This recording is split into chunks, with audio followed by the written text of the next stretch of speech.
Hey, what's up everybody? Just before we get into today's episode, I want to say thank you to everybody who came along and watched the episode. Everybody who liked, everybody who commented, thank you very much. Let's try and replicate that again. Let's try and get something going in the comments, and let's see if we can reach 10 likes on this video. But until then, let's jump into the episode. Okay, now, I'm not one who enjoys watching television day in and day out, because that's what I have YouTube for. But I have noticed somewhat of a growing trait in TV shows that I watch that just makes them very predictable. So listen, we need to talk. Now, I know that TV shows follow the basics of storytelling, you know, they have the beginning, the middle, and the end, and this includes the problem that appears, the thing that happens, and then the problem getting solved. And I don't really think you can get around this without throwing time travel into the mix, but don't get me started on time travel in TV shows because it'll just make me angry. So in one of my recent playthroughs, I noticed that in DC Legends of Tomorrow, Amaya is having trouble with her totem. So, this is what is most likely going to happen. Amaya is going to struggle to keep her powers under control because at the minute the animal spirits kind of take control of Amaya when she, you know, does a magic power thing. So what she's most likely going to do, fucking fly, is she's going to spend a couple of episodes trying to figure out how to deal with it. Then at one episode she's either going to go too far and hurt one of the team, or, I don't know, someone else in time when trying to fix a time apparition or whatever. And she's then going to be like, listen, I need to go back to Zambezi to find a super witch doctor slash person who knows stuff about the talisman, who can tell me how to fix the talisman and I can become good again. I bet you that happens. And that ultimately she's going to have to go on some sort of quest to fix her inner being or some other weird crappy bullshit like that to get the totem working again. And behold, the next fucking episode, what I predicted happened.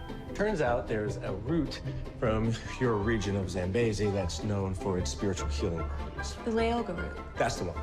Now, I'm not saying I'm some sort of prophet or anything, but it was so easy to call. I could have called it blindfolded while being kicked in the shins by a midget, while being dangled from a ceiling fan, spinning me around so I missed most of the episode. All you need to know is that A, the item is mystical, B, she is spiritual, and C, the thing ain't working, and you can come up with a whole host of ways that they will fix it. I did, however, in the episode like Nate, the guy she was boning, because he helped her get super high with some sort of spiritual root shit, which basically sent them on a vision quest, kind of like Janeway and Chakotay when they did that whole weird spiritual animal thing in the episode of Voyager that we never talk about. Akuchi Moya, we are far from the sacred places of our grandfathers. We are far from the bones of our people. But perhaps there is one powerful being who will embrace this woman and give her the answers she seeks. Do you see an animal?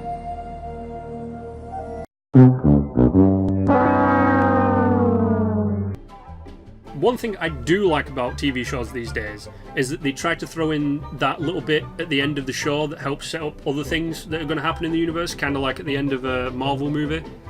And it could be something, you know, kind of like bad guys monologuing or good guys at a bar or, you know, people just chatting or whatever and something happens. And I do like them because they are very short and you don't get a lot of setup, so it's not that predictable. But there is one kind of ending that you will always be able to guess, and a good example of that happened in the latest episode of The Flash. So, real quick guys, spoiler alert, because I will be talking about the Flash episode, but let's just jump into the little bit of backstory to the guessable thing. So throughout the episode they were fighting a new meta called Hazard, and she has the ability to affect probability or luck around people, so she can give you bad luck or she can give you good luck. And what happened was throughout the show, Joe's house that they live in was, you know, leaky pipe. It had leaky pipes. It was falling apart, and towards the end, the house started falling apart because Hazard was using so much good luck for her that she was creating bad luck for everybody else, and thus the house was trying to kill Joe and Cecile while they were inside of it. Like, pipes were coming out, it was dripping onto electrical sockets and stuff, and, you know, the house was fucked, right? And it makes up for the whole thing of, like, you would expect them to move out, right?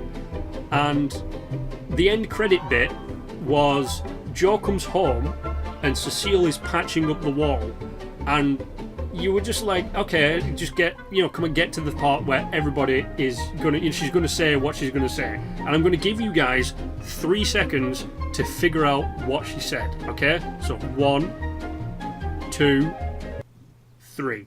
Joe, I'm pregnant. Yep, you guessed it. She's pregnant, and the reaction from Joe was hilarious. Now, love arcs are kind of something you can always predict what's going to happen. You can like smell it in the air. It's almost like knowing when someone is going to die or something is going to jump out and scare someone by how the camera is framed or by how the music cuts out. But the only really problem I'm having is TV is becoming so predictable that I'm able to guess what is going to happen through the rest of the episode in about the first 15 minutes. And if you're someone who's like, yeah, you just read the synopsis, I can't read, so joke's on you. From this kind of predictability, you can, then figure out other plot points that are going to happen in the season, and then you won't be surprised. Kind of how I knew Savitar was just evil Barry, Adrian Chase was going to be Prometheus, and that he would then kill himself, apart from the fact that the dude was straight up loco, but to try and prove something to Arrow. Heck, I wasn't even surprised when it turned out that Kevin Spacey was Kaiser Soze. But I actually was, because that's a good twist.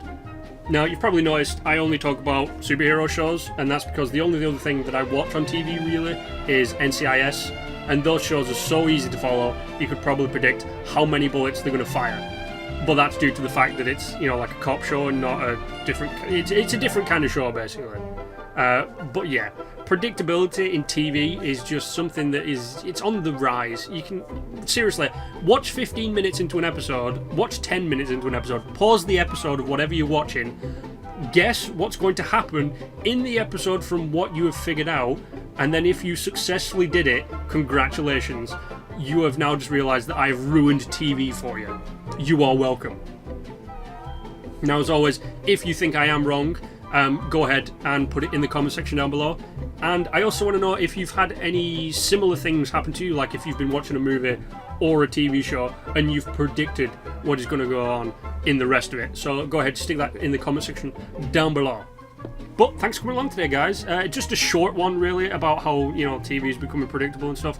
I don't know. I might be surprised. I might watch an episode that I don't guess. And if I do, I will be happy, because I hate myself for being able to just watch an episode and go, yeah, this is going to happen, this is going to happen, this is going to happen, this is going to happen, and then it happens.